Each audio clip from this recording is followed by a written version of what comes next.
오늘 우리에게 주시는 하나님 말씀은 누가복음 13장 1절에서 5절입니다.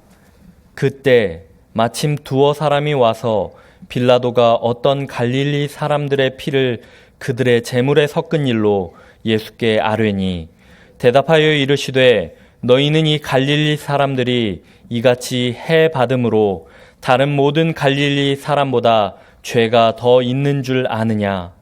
너희에게 이르노니 아니라 너희도 만일 회개하지 아니하면 다 이와 같이 망하리라. 또 실로암에서 망대가 무너져 치어 죽은 18사람이 예루살렘에 거한 다른 모든 사람보다 죄가 더 있는 줄 아느냐?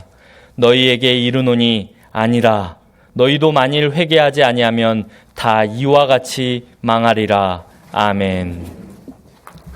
지구촌 어디에선가는 오늘도 크고 작은 사건과 사고가 일어납니다. 또 지진과 태풍 같은 자연재해도 일어납니다. 사람이 겪는 재해는 크게 세 가지로 나눌 수 있습니다. 첫째는 지진, 태풍, 해일, 가뭄, 홍수와 같은 천재지변입니다. 이런 것들은 사람의 힘으로는 완전히 통제할 수 없습니다. 대표적인 것이 2004년 12월 26일 인도네시아 스마트라 섬 서부에서 시작된 남아시아 대지진, 쓰나미입니다. 그때 사망자가 무려 30만 명 이상, 실종자도 약 5만 명이었습니다. 사실 사망한 사람의 정확한 숫자는 알지 못한다가 더 정확한 표현일 것입니다. 또 2008년 5월에는 중국 스촨성 지방에서 지진이 일어나서 6만 9천 명의 사망자와 1만 8천 명의 실종자가 발생했습니다. 그리고 2011년 3월 동일본 대지진으로 1만 6천 명의 사망자와 2,500명의 실종자가 발생했습니다. 또한 2005년 8월에 허리케인 카트리나가 미국 뉴올리언스 주를 강타했습니다. 당시 뉴올리언스 지역의 80%가 침수되고 전기와 상하수도가 마비되었습니다. 1,800명이 넘는 사람들이 목숨을 잃었습니다. 이런 천재지변 앞에서는 세계 초강대국이라고 불리우는 미국도, 중국도, 일본도 속수무책입니다. 둘째는 사람들에 의해서 일어나는 인재지변입니다. 여기에는 전쟁, 테러, 폭력 등이 해당합니다. 이것의 특징은 의도적인 것입니다. 2001년 9월 9.11 테러를 비롯하여 지난 4월 부활절에 스리랑카의 수도 콜롬보에서 교회와 호텔을 표적으로 하는 종교적인 목적의 테러가 있었습니다. 290명이 사망하고 500명이 넘는 사람이 부상을 입었습니다. 이 외에도 크고 작은 테러와 폭력이 세계 곳곳에서 일어납니다. 마지막 셋째는 인재이기는 하지만 의도하지 않은 것입니다. 계기 고장으로 항공기가 추락하거나 배가 침몰하는 것, 건물이 무너지는 것 등의 사고가 여기에 해당합니다. 4반세기 전에 있었던 성수대교 붕괴나 삼풍백화점 붕괴 사고, 5년 전에 있었던 세월호 참사, 지난 5월 30일에 헝가리 다뉴브강에서 있었던 허블레아니 유람선 침몰 등이 여기에 해당합니다. 성수대교의 설계자나 시공회사가 이 다리는 15년이 지나면 무너지게 만들어서 다시 건설해야지라고 생각하지 않았을 것입니다. 하지만 그날 아침 그 다리가 무너지는 바람에 그 다리를 건너던 많은 차량들이 한강으로 침몰했습니다. 삼풍백화점도 좀 더 넓은 매장 공간을 확보하기 위해서 벽과 기둥을 없애고 규격에 맞지 않는 자재를 쓰며 무리하게 건축해도 건물 자체가 무너질 것이라고는 꿈에도 생각하지 않았을 것입니다. 그러나 백화점은 건물의 하중을 견디지 못하고 붕괴되어서 그 속에서 일하던 분들과 쇼핑을 나온 고객들 등 500명이 넘는 사람들이 목숨을 잃었습니다. 또 세월호에 탔던 476명과 허블레아니 유람선에 탔던 35명도 그날에 배가 침몰할 것이라고는 꿈에도 생각하지 않았을 것입니다. 대형 사고, 그것이 천재이든 인재이든 일어나면 사람들은 그 원인과 해결점을 찾으려고 합니다. 하지만 인간이 가진 한계로 인해서 해결점을 찾지 못할 때가 많고, 해결점을 찾고서도 사람들은 이기심으로 인해서 자기 자신에게 적용하려고 하지 않습니다. 특히 그런 일들이 발생할 때 원망의 화살을 하나님께로 돌릴 때가 적지 않습니다. 이런 문제에 대해서 우리가 가지고 있어야 될 답변을 오늘 본문이 잘 일러주고 있습니다. 본문 1절이 이렇게 증거합니다. 그때 마침 두어 사람이 와서 빌라도가 어떤 갈릴리 사람들의 피를 그들의 제물에 섞은 일로 예수께 아뢰니, 몇몇의 사람들이 예수님께 나와서 굉장히 충격적인 이야기를 들려주었습니다. 자신들이 제물을 준비하고 있었다고 했습니다. 당시에 제사를 드릴 때 제물로 드리는 짐승은 제사를 드리는 사람들이 잡았습니다. 제물로 드린 짐승의 피를 뽑고 각을 뜨는 것은 전부 제사를 드리는 사람들이 해야 하는 일이었습니다. 제사장들은 제물로 드린 짐승의 피를 제단에 뿌리고 각든 제물을 불로 태우는 일만 했습니다. 그렇게 제물을 준비하고 있는데 빌라도 총독이 갈릴리 사람들을 죽이고 그 피를 제물로 드릴 짐승의 피와 섞었다는 것입니다. 이것은 인재에 해당하는 사건입니다. 이 사건이 어떤 사건인지 성경에 명확하게 나타나 있지 않아서 알 수 없지만 누가복음 23장 12절에 보면 헤롯과 빌라도가 이전에는 원수였지만 당일, 즉 예수님을 죽이는 날에는 친구가 되었다는 내용이 나옵니다. 어떤 학자들은 빌라도의 이 사건 때문에 헤롯과 빌라도가 서로 원수가 되었다라고 말하기도 합니다. 빌라도 총독은 이스라엘의 남쪽인 유대 지방을 다스리고 있었고 헤롯, 즉 헤롯 안티파스는 이스라엘의 북쪽 지방인 갈릴리를 다스리고 있었습니다. 그런데 남쪽 통치자가 북쪽 사람을 죽여서 그 피를 제물로 드리는 짐승의 피와 섞어버린 것입니다. 당시의 유대인들은 로마 정부에 대해서 끊임없이 독립운동을 일으켰고 또 그것에 대해서 로마 정부는 무자비한 탄압 정책을 펼쳤기 때문에 로마의 총독이 사형 선고를 내리는 것은 그렇게 새삼스러운 일이 아니었습니다.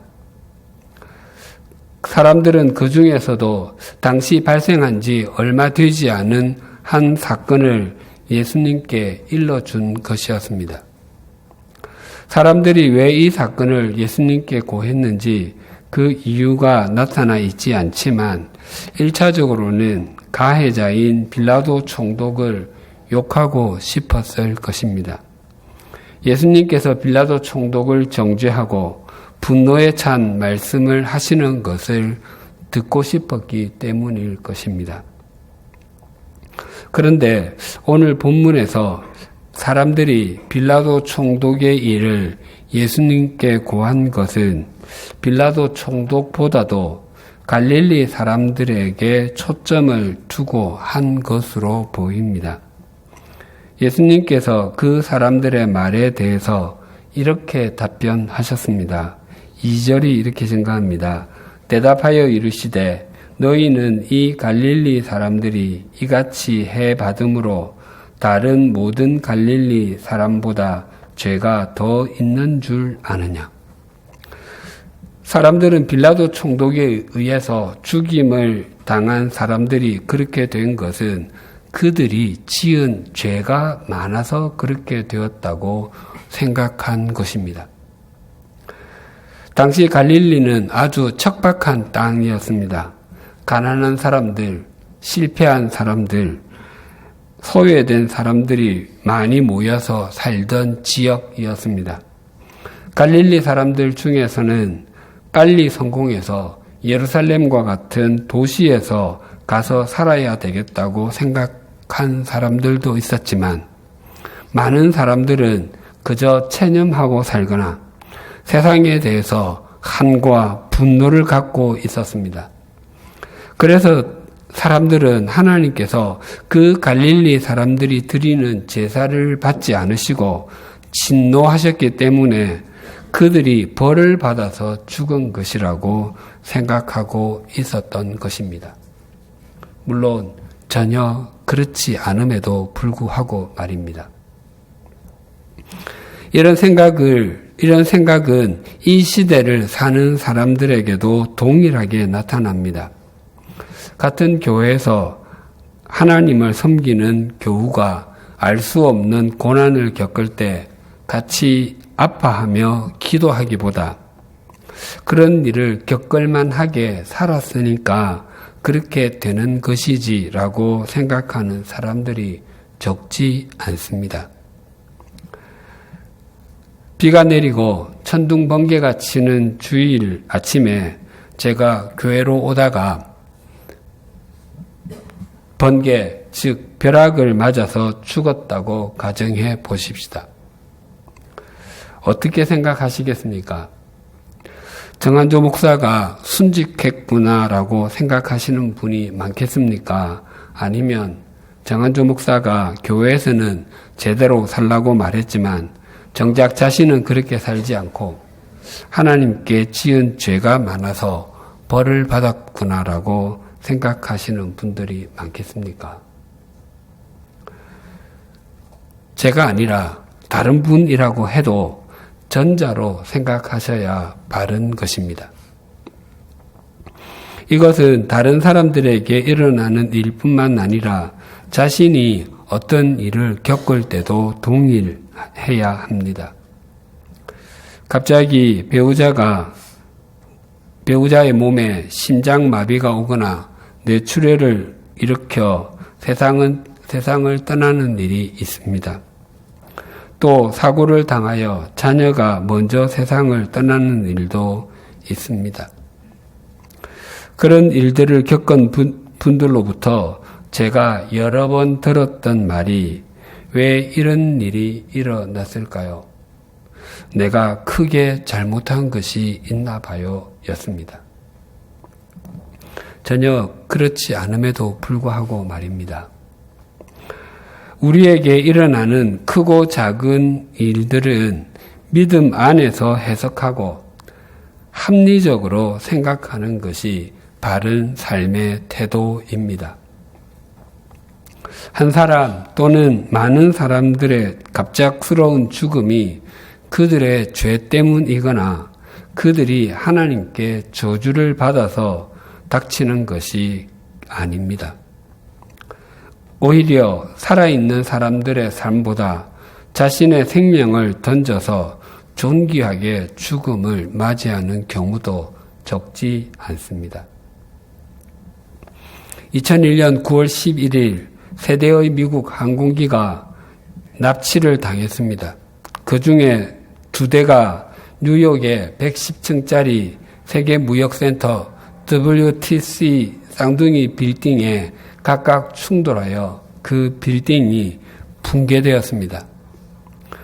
나머지 한 대는 버지니아주 국방부 펜타곤에 충돌하여 그 건물의 일부가 파괴되었습니다. 그때 납치된 항공기가 한 대 더 있었습니다. 그 항공기로는 워싱턴 DC에 있는 국회의사당이나 백악관에 충돌하려고 했습니다. 그 항공기는 뉴워크 국제공항에서 이륙하여 샌프란시스코 국제공항으로 향했던 유나이티드 항공, 즉 UA93편이었습니다. 그 항공기 역시 테러범들에 의해 납치가 되었지만 펜실베니아주 들판에 추락했습니다. 그 항공기 안에는 테러범 4명을 포함하여 37명의 승객과 기장과 부기장을 포함한 7명의 승무원이 타고 있었습니다. 당시에 납치된 항공기들 중에서 유일하게 납치 목적을 달성하지 못하고 들판에 떨어지고 말았습니다. 항공기가 떨어진 곳은 한때 탄전이었다가 지금은 풀밭이 된 매립지였습니다. 그 항공기에 타고 있던 사람들은 모두 희생되고 말았지만 주거지와 400m 떨어져 있었기 때문에 다른 무고한 생명은 다치지 않았습니다. 나는 소망을 믿는다라는 책에 보면 이 항공기가 왜 그 들판에 떨어졌는지 감동스러운 이야기가 나옵니다. 그 항공기에 타고 있던 사람 중에 토드 비머라는 오라클 회사의 영업 직원이 있었습니다. 그는 경건한 가정에서 자라난 신실한 그리스도인이었습니다. 그는 결혼한 지 7년이 되었고 임신한 아내와 2 아들이 있었습니다. 그 전날 저녁 이태리 여행에서 돌아온 후 그 다음날 아침 그 항공기를 탔습니다. 그리고 얼마 지나지 않아서 항공기가 납치된 사실을 알았습니다. 그 항공기에는 장거리 전문 통신 회사인 GTE의 에어폰이 설치되어 있었습니다. 비머 씨는 그 전화기를 통해서 15분간 교환원에게 상황을 전했습니다. 그는 몇몇의 승객들, 그들 중에는 운동으로 건장한 체격을 가진 사람도 있었고 특수부대에서 군인 시절을 보낸 사람도 있었습니다. 그 몇몇 사람들이 힘을 모아서 테러범의 행동을 저지하려고 한다고 상황을 전했습니다. 그리고 그들은 함께 주님의 기도를 드리고 주님께 도와주시기를 기도드렸습니다. 비머 씨는 교환원에게 자기 아내에게 연락해서 정말 많이 사랑한다고 전해달라고 했습니다. 교환원이 마지막으로 들었던 말은 여러분 준비되었습니까? Are you guys ready? 갑시다. Let's roll 이었습니다. 그리고 그 항공기는 추락했습니다.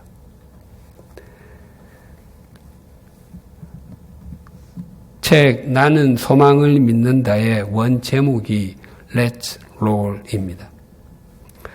그것은 비머 씨가 늘 2 아들에게 쓰던 말이었습니다. 아이들에게 준비되었니? Are you ready? 나가자, Let's Roll 이라고 하면 아이들이 현관으로 달려가곤 했습니다. 비머 씨는 죽음의 공포가 드리워진 그 순간에도 마치 일상의 삶처럼 죽음을 맞이했던 것입니다. 그 항공기에 타고 있던 분들의 죽음이 살아있는 사람들의 삶보다 못하다고 말할 수 없습니다. 예수님께서는 또 한 사건에 대해서 언급하셨습니다. 4절이 이렇게 증가합니다. 또 실로암에서 망대가 무너져 치여 죽은 18사람이 예루살렘에 거한 다른 모든 사람보다 죄가 더 있는 줄 아느냐. 이 사고도 어떤 일인지 알 수 없지만 그 당시에 있었던 천재지변이나 의도하지 않았던 인재지변의 재난으로 여겨집니다. 이 사고가 일어났을 때에도 사람들은 그들이 죄가 많아서 죽음을 당했다고 생각했습니다. 2004년 남아시아 쓰나미가 있었던 때인 12월 26일은 주일로 성탄절에 이어진 날이었습니다. 그때 30만 명이나 되는 사람들이 죽음을 당한 것이 성탄절과 주일에 예배를 드리지 않고 놀러 갔기 때문에 벌을 받은 것이라고 망언을 한 대형교회 목회자가 있었습니다.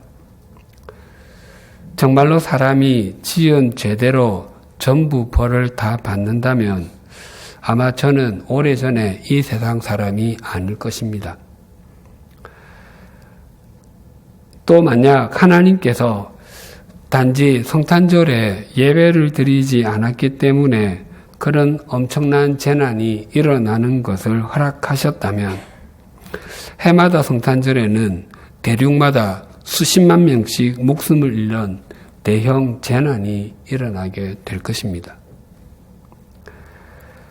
천재지변이든 인재지변이든 무엇이든지 간에 그런 일들이 일어날 때에 우리가 생각해야 하는 것은 동일합니다.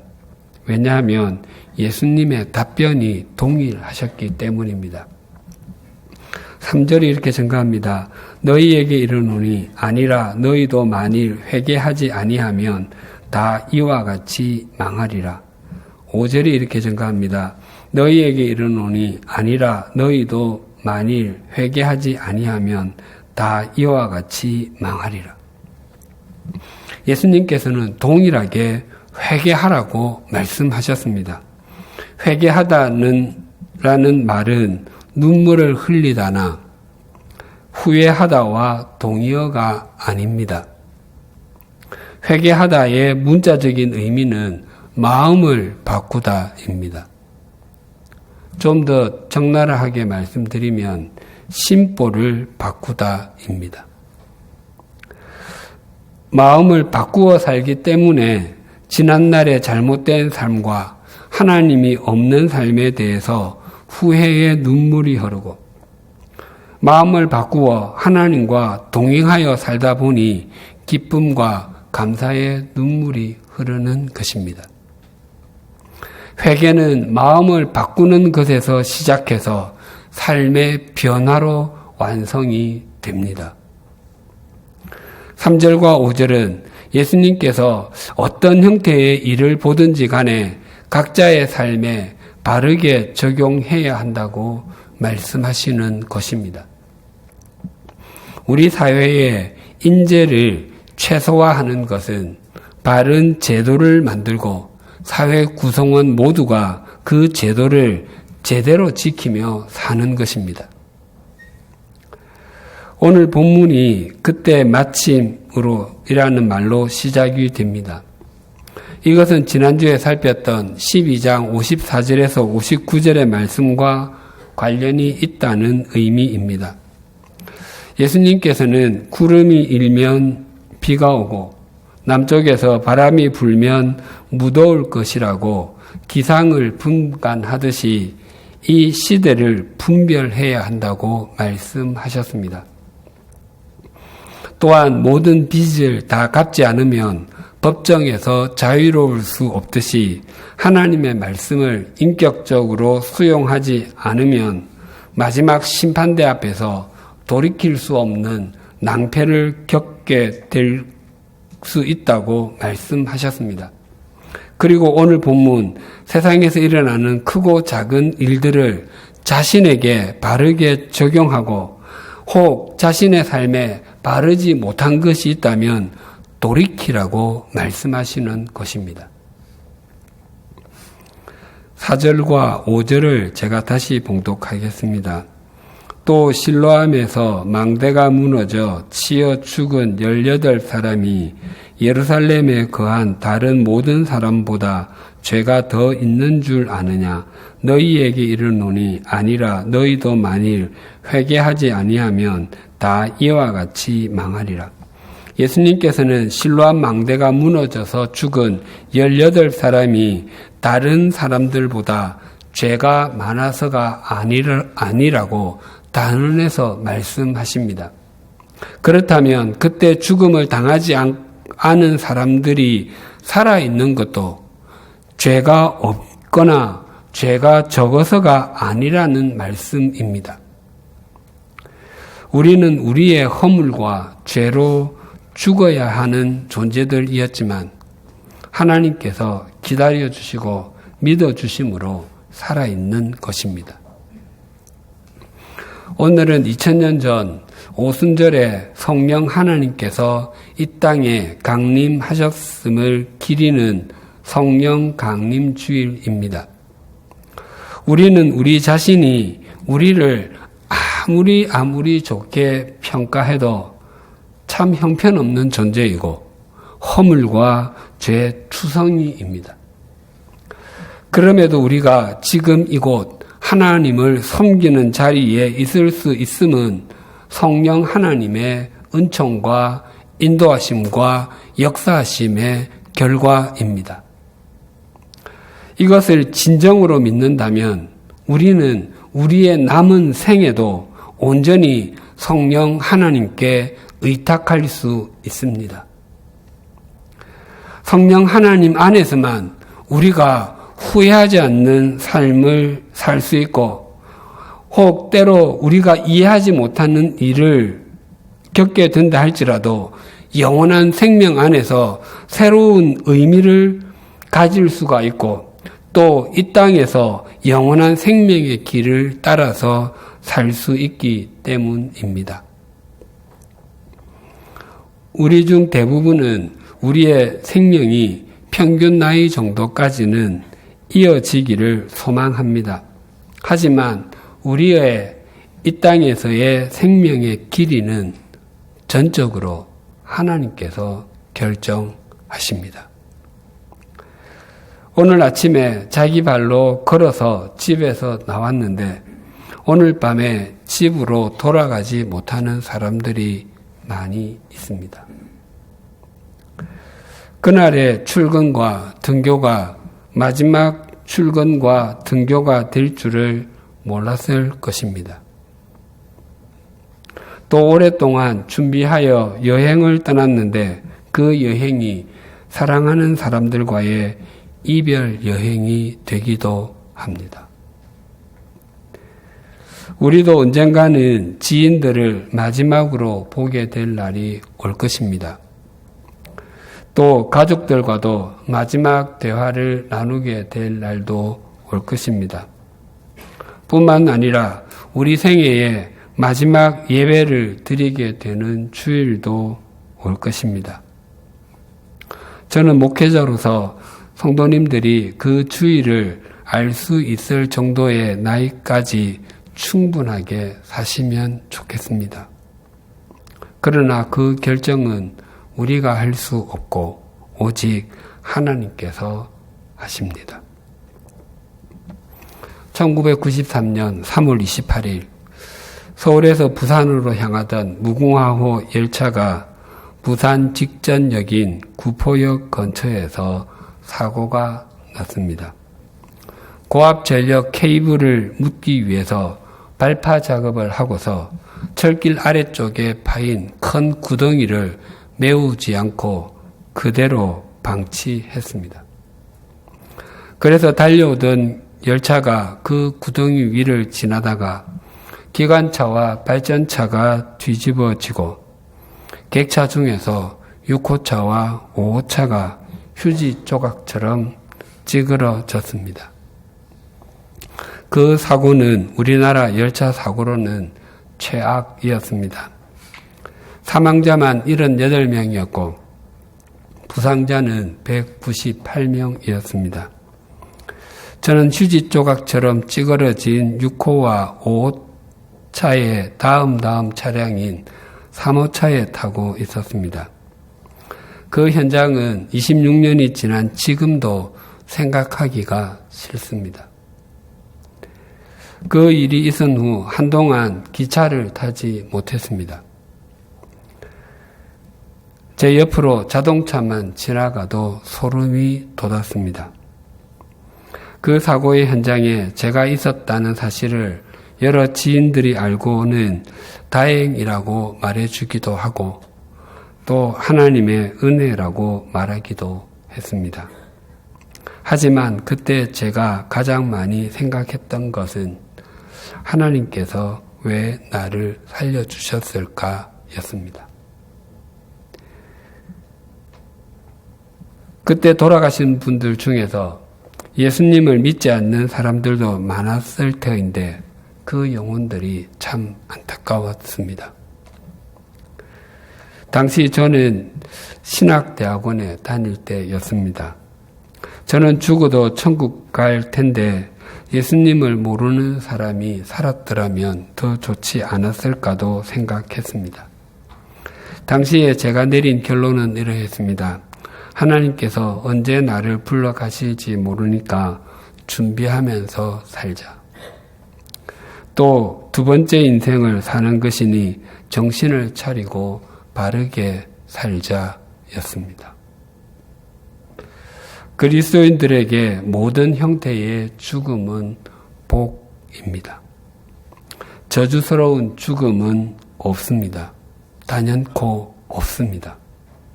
모든 형태의 죽음이 복이라는 것을 중심으로 받아들이는 그 순간부터 하나님의 약속인 하나님의 나라가 펼쳐지고 영원한 생명이 시작됩니다. 물론 그 사람이 주님 안에서 함께 지어져 갈 수 있습니다. 오래전 며칠 간격으로 세 분의 부고를 들은 적이 있습니다. 오랜 지병으로 고생하던 부인을 먼저 떠나보낸 장로님이 말씀하셨습니다. 정 목사님, 우리 오권사 갔어요. 이제는 나 혼자야. 또 한 분이 심장마비로 갑자기 별세하신 구역 식구에 대해서 이렇게 말씀하셨습니다. 목사님, 홍 집사님 가셨어요. 그 후에 한 부부가 백혈병으로 세상을 떠난 아들에 대해 얘기하며 말했습니다. 목사님, 우리 아들 갔어요. 이 세상에서 영원토록 살도록 허락받은 인생은 아무도 없습니다. 그렇기 때문에 우리는 언제나 준비하고 있어야 됩니다. 그리고 어느 날 불현듯 듣게 되실 것입니다. 정한조 목사 갔어. 우리에게도 그날은 매일매일 하루만큼 매 시간 한 시간씩 다가오고 있습니다.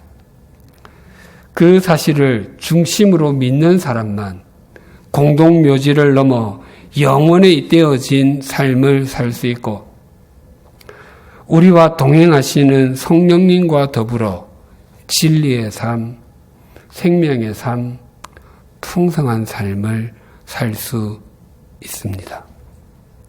Are you ready? 준비되셨습니까? Let's roll. 가십시다.